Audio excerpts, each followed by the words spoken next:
भोपाल से। राधे राधे। महाराज जी आपके चरणों में कोटि कोटि प्रणाम। महाराज जी जब भी हम कीर्तन सत्संग और एकाग्र होते हैं इसलिए जान पाते हैं, और समय आप मन के साथ विचरण करते हैं इसलिए जान नहीं पाते। जब आप भजन में होते, मंदिर में होते, पाठ में होते, तब आप मन से अलग होकर परमात्मा में लगना चाहते हैं, इसलिए आप पकड़ पाते हैं कि आपका मन चला गया। और जब आप भजन में नहीं होते तो मन के साथ होते, इसलिए पकड़े कौन? चोर के साथ चोर मिला हुआ है तो फिर पकड़े कैसे? पकड़े तो जब उससे अलग हटकर, जब आप भजन में होते हो और फिर भागता है तब आप पकड़ पाते हो। जब आप पाठ में होते हो या भगवत चिंतन में होते हो, फिर मन भागता है तब आप पकड़ पाते हो। भागता तो हर समय है, लेकिन जिस समय आप भजन में नहीं होते उस समय आप उसके साथ होते हो। ये विषयी पुरुष, ये जो धर्म विरुद्ध आचरण करें, उनको पता थोड़ी है कि हमारा मन हमारे साथ धोखेबाजी कर रहा है। वो तो मन जैसा कर रहा है वैसा कर रहे हैं, बड़े मौज का अनुभव करते हैं कि जैसा हम मन में आता है वो खाते हैं, वो पीते हैं, वो करते हैं, यार हम परम स्वतंत्र हैं। वो मन के तदात्म में है। और जब आप भजन में लगते हो तब उस मन से कूड़ा करकट निकलता है, तो गंदी गंदी बातें वो बाहर निकलती हैं। आपको लगता है इस समय मन गंदी गंदी बातें क्यों सोचता है? सोचता नहीं। जैसे झाड़ू लगती है, अब यहाँ गंदगी नहीं दिखाई दे रही, लेकिन अभी हटाया जाए और सोनी लगाया जाए तो कूड़ा निकलेगा, पोछा लगाया जाए तो गंदा हो जाएगा कपड़ा। तो ये नाम जप है, ये जो अध्यात्म है, ये मन को निर्मल करता है। जब हम भजन में लगते हैं तो हमारे अंदर की मन की गंदगी निकलती है, और उस समय मन जब भागता है तो हम चूंकि एकाग्र हो रहे हैं तो हमारी पकड़ में आ जाता है। और जब हम विषयों में ही खेलते होते हैं तो मन को पकड़ नहीं पाते हैं। भजन करने से मन की गंदगी निकलती। तो जब हम भजन में बैठेंगे तो आप देखना उस समय वो गंदी बातें जो है वो निकल रही, तो साधक न जानने के कारण परेशान हो जाता है। हम उसको बिल्कुल आधुनिक शब्दों में समझाया कि जैसे हमें कोई मैसेज डिलीट करना है, तुम्हारे सामने आएगा ना, सामने ही तो आता है ना, तभी तो हम उसको डिलीट करते हैं। ऐसे ही हमारे मन में ये बहुत पुरानी चिप है, बहुत जन्मों के भरे हुए हैं, काम क्रोध लोभ मोह मद मत्सर। तो हो सकता है कि 1 करोड़ बार वही काम की वृत्ति की मैसेज आवे, एक डिलीट किया फिर वही काम, फिर वही डिलीट करो, फिर वही काम। तो 10वें वर्ष भजन करने पर वही बार बार वृत्ति, वही बार बार वृत्ति आती। साधक समझ नहीं पाता कि बार बार वही वृत्ति क्यों आती। वो वृत्ति नहीं है, 10,000 हजार बार हमारे द्वारा वही क्रियाएं हुई हैं अनेक जन्मों में, वो सब भरा हुआ है मन में संस्कार। धीरे धीरे धीरे धीरे जब भजन करते करते शांत, जहां निर्मल मन हुआ तहां भगवान का साक्षात्कार हो जाता है। अभी तो बहुत कूड़ा करकट भरा हुआ है, बहुत भरा हुआ है, काम के, क्रोध के, लोभ के, मोह के, मद के, मत्सर के, न जाने कितने हमारी स्फुरणाएं, वासनाएं हैं, वो भजन के द्वारा धीरे धीरे शांत होती है, नष्ट होती है। तो उपासक विचलित ना हो, उस समय धैर्य पूर्वक लगा रहे कि अब ये नष्ट हो रहे हैं। और नाम जप में मन लगे न लगे तुम चिंता न करो। जैसे अग्नि को भाव से छू या गुस्सा हो के छू या कोई दूसरा छुआ दे या भूल से छू जाए, वो जला देगी, क्योंकि उसमें दाहिका शक्ति है। ऐसे ही भगवान के नाम में तारण शक्ति है, आनंद शक्ति है। चाहे भाव से जपो, चाहे, इसीलिए गोस्वामी जी ने लिखा है, भाव कुभाव अनख आलसहु, नाम जपत मंगल दिशि दशहु। चाहे भाव से जपो चाहे कुभाव से जपो, वो आपके पापों का नाश करके आपको आनंद प्रदान करेगी।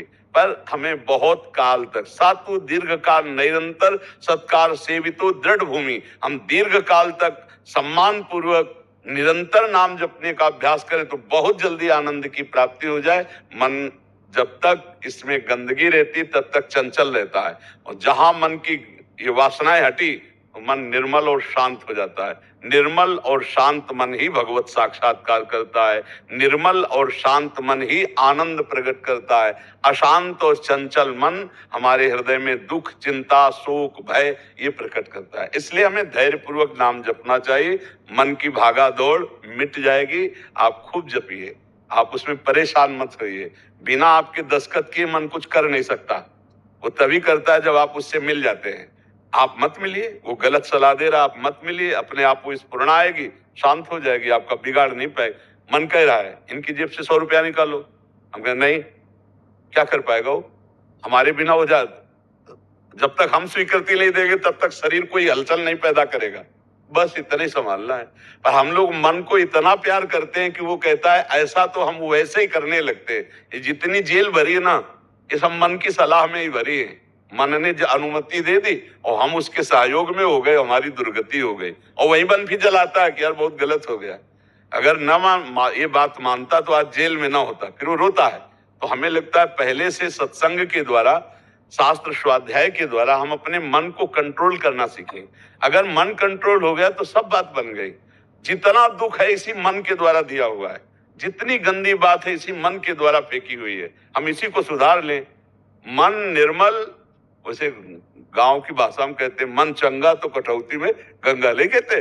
अगर तुम्हारा मन पवित्र है तो कहीं जाने की जरूरत नहीं है, और मन अपवित्र है तो कहीं चले जाओ, वो सब जगह अपवित्रता ही फेंकेगा। इसलिए मन को पवित्र करने के लिए हम बार बार, इसलिए हमारे हर उत्तर में नाम जप जरूर होगा। आप नाम जप कीजिए, नाम जप कीजिए, क्योंकि नाम ही सर्व पापों का नाश करके आपको पवित्र करेगा। ये कलिकाल है, यहाँ दूसरा साधन नहीं होने वाला। होम, ध्यान, यज्ञ ये सब अब नहीं होने वाला। बहुत इस समय और किसी साधना से सिद्धि नहीं प्राप्त होगी, एकमात्र भगवान का नाम है। ये कलिकाल मलायतन मन कर देख विचार, श्री रघुनाथ नाम में नाही नान आधार। एकमात्र भगवान का नाम जप करो, सब मंगल हो जाएगा। राजचुक जी इंदौर से। राधे राधे महाराज जी। महाराज जी, सब्र और संतोष कैसे प्राप्त करें? जब तक भगवान का आश्रय नहीं होगा तब तक नहीं हो सकता। किसी व्यक्ति, वस्तु, स्थान के आश्रय से संतोष नहीं होता। अगर 100 की चाहत है, 100 मिल जाए तो 1000 की चाहत हो जाएगी। 1000 मिल जाए तो लाख की चाहत, लाख मिल जाए तो करोड़ की चाहत। रुपए से संतोष नहीं हो सकता। किसी व्यक्ति के भरोसे से धैर्य नहीं हो सकता, क्योंकि वो सीमित बल वाला, सीमित विचार वाला, सीमित देह वाला। हमको धैर्य, भगवान का आश्रय नहीं लिया जाता तब तक हमारा धैर्य और हमारा संतोष जागृत नहीं होता। भारी से भारी कष्ट में भी धैर्य रहता है, भगवान हमारे साथ हैं। भगवान है ना, संभाल देंगे, वो सब संभाल देंगे। हमारा दृढ़ विश्वास भगवान के चरणों में हो, भक्ति हो, तो धैर्य और संतोष आ जाए। हर परिस्थिति में संतोष रहेगा। कबहू कहो या रहनि रहोंगो, श्री रघुनाथ कृपालु कृपाते, साधु स्वभाव गहोंगो, जथा लाभ संतोष सदा, काहू सो कछु न चाहोंगो। आया ना, संतोष सदा। बिन संतोष न काम न साही, अछत काम सुख सपने नाही। ये संतोष धन तब आता है जब भगवान का भरोसा रहता है। सब धन धूरि समान, इनका कोई महत्व नहीं। जब आवे संतोष धन, ये सबसे बड़ा धन है। संतोष से ही कामनाओं का नाश होता है, और जिसकी कामनाएं शांत हो गई वही महापुरुष है, वही भगवान को प्राप्त कर लेता है, वही परमानंद को। यहाँ सब कामनाओं में परेशान है। देखो, कामनाओं का जाल बिछा है, ये हो जाए, ये हो जाए, ये हो जाए। और जब संतोष आएगा, शांति आ जाएगी। ये भगवान से आएगी, किसी व्यक्ति, वस्तु, स्थान से नहीं आती। चाहे जितना बड़ा पद हो, उसे संतोष नहीं, उसे शांति नहीं। वो तुम्हारे सामने दिखाई देगा बहुत सुखी है, लेकिन जब हम लोगों से मिलते हैं तब पता चलता है। और शास्त्र सम्मत है, कभी भोगों से किसी को संतोष नहीं हुआ, कभी भोगों से शांति नहीं। त्यागात शांति अनंतरम, त्याग में शांति है, भगवान से संतोष है। जिसके प्राप्त कर लेने के बाद कुछ प्राप्त करना बाकी नहीं रहता, वो भगवान है। भगवान का जब बल होता तब धैर्य होता है। ठीक है, अभी भगवान की इच्छा से विपत्ति है, लेकिन कल संपत्ति भी हो जाएगी उनकी कृपा। तो हमारा धैर्य, जब हमारा भगवान से संबंध नहीं रहता तो हम विचलित हो जाते हैं। अब क्या होगा, अब तो हम मर गए, अब तो हमारा सब कुछ बिगड़ गया। तभी लोग फिर शरीर नष्ट करने लगते हैं, धैर्य छूट जाता है। छोटी छोटी बातों में लोग अपने शरीर का नाश कर ले। जैसे एक विद्यार्थी फेल हो गया, एक खिलाड़ी हार गया, कई तरह के हैं। हर प्रयास करने के बाद नौकरी नहीं लग रही, नौकरी लगते लगते भी नहीं लग पाई, मतलब बहुत सी समस्याएं। नौकरी लग गई, सब कुछ हो गया, बढ़िया ब्याह हो गया, लेकिन संबंध सही नहीं हुआ, अपूरा शांति। बिना भगवान के भजन के पाप नष्ट नहीं होता, और जब तक पाप रहता है तब तक कामनाएं, अशांति, दुख बना रहता है। और अशांतस्य कुता सुखम, जिसका चित्त ही अशांत है, कहाँ सुख मिल सकता है। बहुत सावधान। इसीलिए अध्यात्म के बिना मृत जीवन है, मरा हुआ जीवन है। सांसारिक जीवन कोई जीवन है, अध्यात्म से खिला हुआ जीवन। अध्यात्म ही सब कुछ है, अध्यात्म के बिना कुछ नहीं। तो धैर्य, संतोष, शांति, आनंद, ये सब अध्यात्म में है, भगवान के चरणों में। किसका प्रश्न था, समझ पा रहे हो आप बच्चा?